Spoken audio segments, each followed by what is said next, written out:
हर रोज एक नई कहानी देखने के लिए चैनल को सब्सक्राइब करें और बेल आइकन को दबाना ना भूलें। मोहकपुर कहकर एक गांव में रतनलाल नामक एक आदमी रहता था, जिसका एक ढाबा भी था। उसके ढाबे में विक्रांत एक रसोइया के तौर पर काम किया करता था। विक्रांत इतना अच्छा खाना बनाता कि सभी उसकी तारीफों के पुल बांधते। ओ वाह जी वाह, क्या स्वादिष्ट खाना बनाया है, मजा ही आ गया। बरसों बाद इतनी अच्छी बिरयानी खाने को मिली है, दिल को सुकून मिल गया। हाँ हाँ, इस ढाबे का खाना बहुत ही ज्यादा अच्छा और मजेदार रहता है। सारा क्रेडिट यहाँ के शेफ को जाता है। विक्रांत भाई, तुम्हारे हाथों में तो जादू है, जादू। जी धन्यवाद। अरे विक्रांत, चलो अंदर रसोई में जाकर फटाफट खाना बनाओ। अपनी तारीफें सुनी नहीं कि आ गई तुरंत। जाओ अंदर। विक्रांत का मालिक रतनलाल थोड़ा क्रूर स्वभाव का था। वो विक्रांत से सही से बात नहीं करता और तो और उसमें दुनिया भर के घमंड भी था, जबकि विक्रांत के हाथ के बने खाने की वजह से ही उसका ढाबा चल रहा था। उसके बावजूद भी उसे विक्रांत की जरा सी भी कद्र नहीं थी। फिर एक दिन अचानक से रतनलाल के ड्रॉर में रखे पैसे गायब हो जाते हैं। अरे ये क्या, मेरे पैसे कहाँ चले गए? इतना बड़ा नोटों का बंडल था, न जाने कहाँ चला गया। ड्रॉर से कैसे गायब हो सकता है? कहीं विक्रांत ने तो नहीं?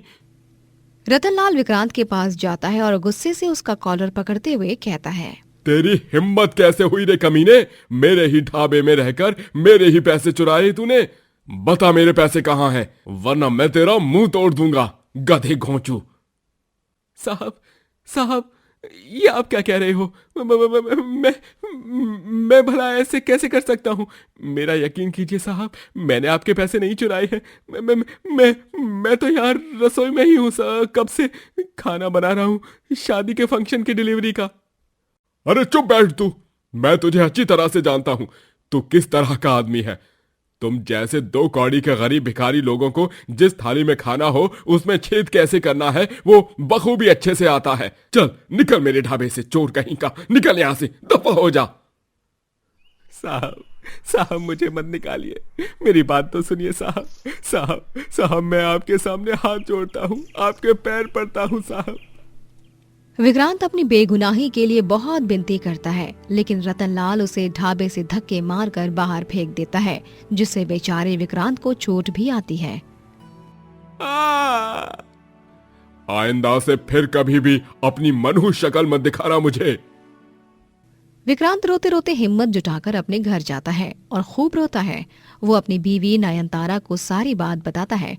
तभी नयनतारा कहती है, जी मैं और मेरा दिल जानता है कि आपने कुछ भी नहीं किया है और आप बेगुनाह हो। चिंता मत कीजिए, ऊपर वाला सब देख रहा है। आपके साथ कुछ गलत नहीं होगा। मैं अभी हल्दी वाला दूध और लेप बनाकर लाती हूँ, आपकी चोट को आराम मिलेगा। हाँ नयनतारा लेप बनाती है और विक्रांत की चोट पर लेप लगाती है। एक हफ्ते तक तो विक्रांत घर पर ही रहता है और वो अपनी चोट के कारण आराम करता है, लेकिन अब घर पर सब कुछ खत्म होने लगता है। विक्रांत जी, आज हमें मंदिर में बंटने वाला खाना ही खाना होगा, क्योंकि हमारे घर में अन्न का एक निवाला नहीं बचा। सब कुछ खत्म हो गया है। नयनतारा, मेरे पास जितने भी पैसे थे सारे खत्म हो गए हैं। लगता है अब नई नौकरी ढूंढने जाना ही पड़ेगा। विक्रांत पूरे गांव में जाकर नौकरी ढूंढता है, लेकिन उसे कहीं पर भी नौकरी नहीं मिलती। विक्रांत निराश होकर घर लौटता है। अब तो उनके घर का मालिक आकर उनके घर की बिजली काट देता है और पानी का कनेक्शन भी रोक देता है, क्योंकि उन्होंने सही समय पर बिल नहीं भरा था। विक्रांत जी, मेरे पास एक सुझाव है। देखिए, आपके हाथ का बना खाना सभी को बहुत पसंद आता है। सभी गांव वाले आपके हाथ के खाने के दीवाने हैं, तो ऐसे में क्यों ना हम अपना एक ढाबा खोलें? अरे वाह नयनतारा, सुझाव तो काफी अच्छा है, लेकिन एक ढाबे को बनाने के लिए बहुत सारे पैसों की जरूरत पड़ेगी। हम उतने सारे पैसे कहाँ से लाएंगे? अरे हाँ, मैं तो ये भूल ही गई थी। काश कि हमारे पास पैसे होते, हम कितनी आसानी से ढाबा खोल पाते। मेरा एक दोस्त है, उसका नाम राजेंद्र है। वो एक अच्छी नौकरी पर है, शायद वो कुछ पैसों की मदद कर दे। विक्रांत अपने दोस्त राजेंद्र से पैसों की मदद मांगने के लिए उसके गांव प्रीतमपुर जाता है। वो हाथ गाड़ी में बैठे हुए जब जा रहा होता है, तभी उस गांव में कई सारे बांस के खेत देखते हैं और गांव में ज्यादातर बांस के घर ही दिखता है। अरे वाह, प्रीतमपुर कितना सुंदर है। कितने सारे बांस के खेत हैं यहाँ पर, और तो और इतने सारे बांस के घर, बांस के फर्नीचर, बांस की बनी दुकानें। अगर कोई सीमेंट का मकान न बना पाए तो वो बेचारा अपने बांस के मकान तो बना ही सकता है ना। विक्रांत अपने दोस्त राजेंद्र के घर तक पहुंचता है। यही घर है, पता तो यहीं का था, लेकिन ये क्या, राजेंद्र के घर को ताला क्यों लगा है? काका, काका सुनिए ना, ये यहाँ इस घर में राजेंद्र नाम का एक आदमी अपनी बीवी बच्चे के साथ रहता है, वो कहाँ चला गया? ये इस घर पर ताला कैसे लगा है? अरे बेटा, राजेंद्र तो 2 महीने पहले ही ये गांव छोड़कर शहर चला गया। उसे एक अच्छी नौकरी का बुलावा आया, इसलिए वो चला गया। अच्छा, ऐसी बात है क्या? तो काका, क्या आप मुझे राजेंद्र का फोन नंबर या फिर उसके शहर के घर का पता दे सकते हैं, अगर आपको पता हो तो? माफ कर दो बेटा, लेकिन मुझे तो कुछ भी नहीं पता। बस इतना पता है कि वो शहर में गया है। अच्छा, ठीक है, शुक्रिया काका। विक्रांत हताश होकर वहां से चला जाता है और वो घर जाकर बहुत चिंताग्रस्त हो जाता है। क्या हुआ जी? आप अपने दोस्त के पास गए थे ना? पैसों का बंदोबस्त हुआ? क्या हुआ, बोलिए ना, आप इतना उदास क्यों हैं? नयनतारा, वो दरअसल राजेंद्र अब प्रीतमपुरा में नहीं रहते, वो कहीं किसी शहर में चला गया है। उसे नौकरी का बुलावा आया है, इसलिए। हे भगवान, जाने दीजिए, आप अपना मन उदास मत कीजिए।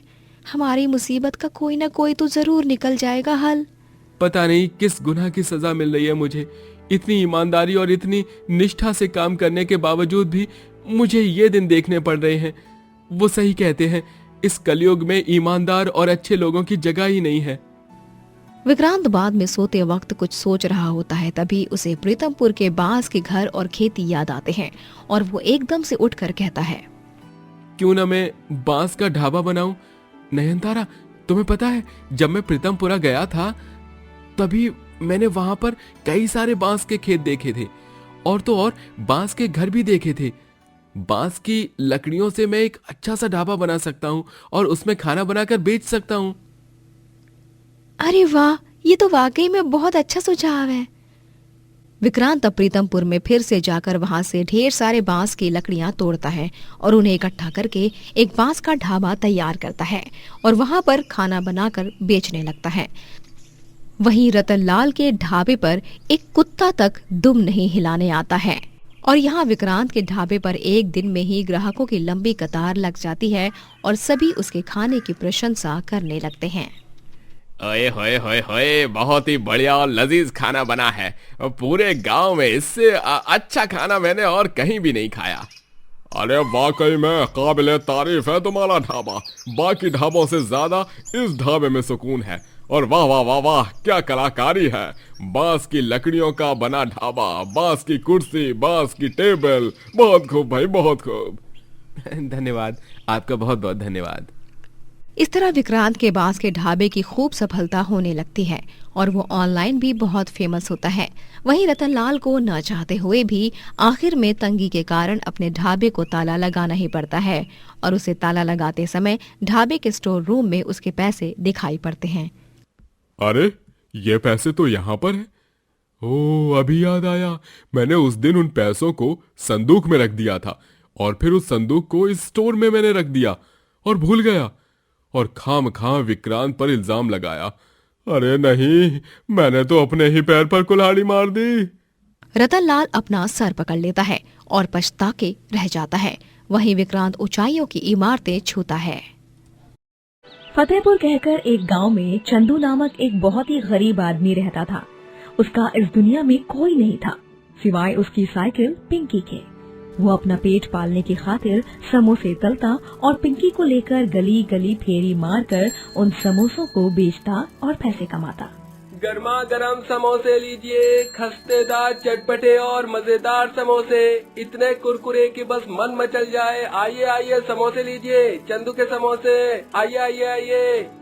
ओ चंदू बिटवा, तनिक 2 समोसे खिलाओ तो। और हाँ, चटनी भर के डालना, कौनो कंजूसी न करना। हाँ, बताई दे रहे हैं पहले ही। नाना चाचा, ये चंदू के समोसे हैं। मैं धंधे में कभी भी फायदा नहीं, ईमानदारी देखता हूँ।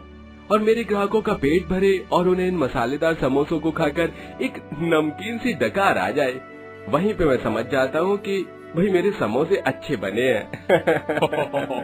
क्या समोसे बनाए हैं बॉस, लाजवाब, माइंड ब्लोइंग। ऐसे समोसे तो हमने वो 5 सितारा होटल में भी नहीं खाया। अरे वहाँ 200 रुपए में इतना घटिया समोसा मिला और यहाँ 10 रुपए में इतना स्वादिष्ट और अच्छा समोसा। ओह हाय हाय, ओए होए होए होए, मजे आ गए जिंदगी के। और 2 दे दो चंदू भाई। हाँ, क्यों नहीं भाई, क्यों नहीं। चंदू के समोसों की अच्छी मात्रा में बिक्री होती, क्योंकि उसके समोसों में वैसा मजेदार स्वाद भी होता जो लोगों को पसंद आता और आकर्षित करता। चंदू दिन भर अपनी साइकिल पर सवार होकर फेरी करता और रात भर जागकर आंखें फोड़ फोड़ कर समोसों का मसाला तैयार करता और सूरज सर पे चढ़ते ही गर्मा गर्म समोसों को बड़ी सी कढ़ाई में तलकर साइकिल पे बांध देता है और बेचने के लिए निकल पड़ता। एक रोज गांव में मेला होता है और तभी, ओए पिंकी, तुझे पता है आज गांव में मेला है, मेला। सावन महोत्सव चल रहा है शायद। इसी खुशी में आज तेरा भी थोड़ा गेटअप बदल देता हूँ। चंदू अपनी साइकिल पिंकी को फूलों की लड़ियों से और रंग बिरंगी कपड़ों की डोरी से सजाता है। चमकने वाले डेकोरेशन का सामान भी लगाता है। ये बात अब लग रही है हमारी पिंकी एकदम फर्स्ट क्लास। नजर ना लगे तुझे किसी की मेरी पिंकिया। थू थू थू थू थू। चंदू पिंकी की बलैया लेता है और फिर मेले में समोसे बेचने निकल पड़ता है। मेले में पहुंचते ही समोसा खाने के लिए ग्राहकों की लंबी कतार लग जाती है। मुझे 6 समोसे पार्सल। और मुझे 2 समोसे दे दो भाई। अब मीठी नहीं, तीखी पुदीने वाली चटनी डालना। और मुझे 3 समोसे और सिर्फ मीठी चटनी देना। हाँ हाँ, दे रहा हूँ। ये लो, ये आपका, ये आपका, और ये आपका। चंदू की मेले में ढेर सारी कमाई होती है। धीरे धीरे दिन ब दिन गाँव में चंदू अपने समोसों के लिए बहुत मशहूर होने लगता है। जिसे देखो बस चंदू के समोसों की ही प्रशंसा करता है और उसे ही खाता है। और युवक और नौजवान भी उसके वीडियो बनाते हैं और वो वायरल हो जाता है सोशल मीडिया पर।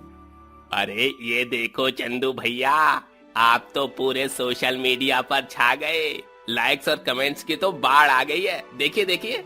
चंदू ये सब सुनकर एकदम से आश्चर्यचकित हो जाता है। अरे क्या बवाल कर रहे हो यार, दिखाओ तो हमें। अरे वाह, क्या बात है चंदू, तुम तो हीरो बन गए रातों रात। बहुत बढ़िया बिटवा।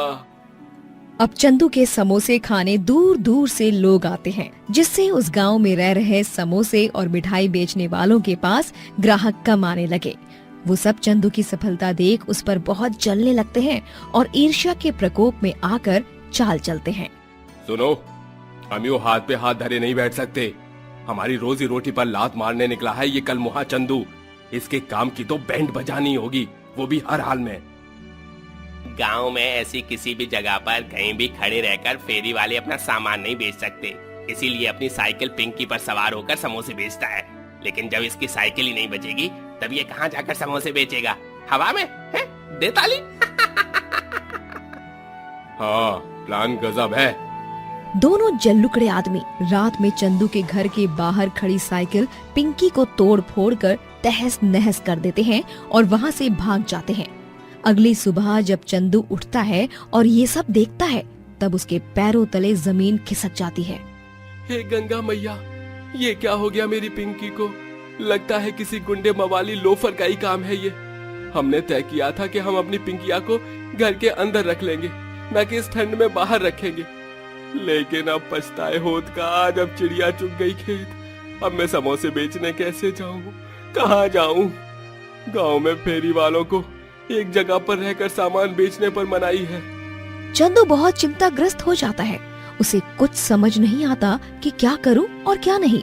वो हर गली, हर मोहल्ले, चौक चौराहे पे और नुक्कड़ पे जाकर समोसे बेचता है, लेकिन उतना नहीं चल पाता जितना कि वो रोज अपनी साइकिल पिंकी के जरिए दूर जा पाता। थक गए हम तो। अरे हमारी पिंकी के होते हुए हम पूरे दिन भर में कई सारी जगहों पर जाकर खूब सारे समोसे बेच पाते और हमारी कमाई पर भी कोई असर नहीं पड़ता। लेकिन अब तो मानो दुखों के पहाड़ टूट पड़े हैं हम पर।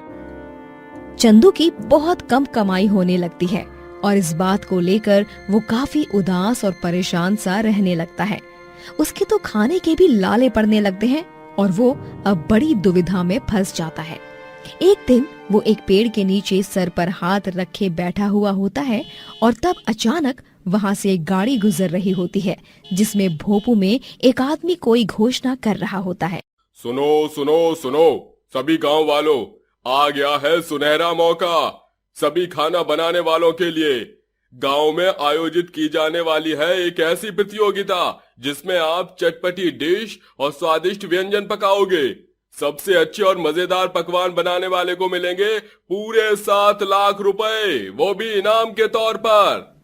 ये सुनकर चंदू खुशी से चमक उठता है और अपने आप से बोलता है, अरे वाह, ये तो वाकई में एक सुनहरा मौका ही है। मैं भी इस प्रतियोगिता में भाग लूंगा और समोसे बनाऊंगा। अब जीतना और हारना तो गंगा मैया के हाथों में है, लेकिन मैं तो पूरी मेहनत और लगन से प्रतियोगिता में भाग लूंगा। चंदू उस प्रतियोगिता में भाग लेता है और मजेदार और स्वादिष्ट समोसे बनाता है जिन्हें चखकर जज खुशी से झूम उठते हैं और चंदू को ही विजेता घोषित करते हैं। और हमारे इस प्रतियोगिता के विजेता है चंदू समोसे वाला। तालियां तालियां। हर तरफ तालियों की गूंज सुनाई पड़ती है और चंदू को पूरे 7 लाख का इनाम दिया जाता है। वो सबसे पहले बहुत सारे पैसे भरकर अपनी टूटी हुई साइकिल पिंकी की बहाली करवाता है और उसे फिर से नई नवेली बना देता है और अपने लिए एक बड़ा घर भी बनवाता है और गरीब लोगों की मदद करता है और बेसहारा जानवरों को खाना और रहने की जगह देकर उनकी देखभाल भी करता है। दोस्तों, अगर आपको ये कहानी पसंद आई तो लाइक करें, शेयर करें और कमेंट करके बताएं कि कहानी में आपको सबसे अच्छा क्या लगा।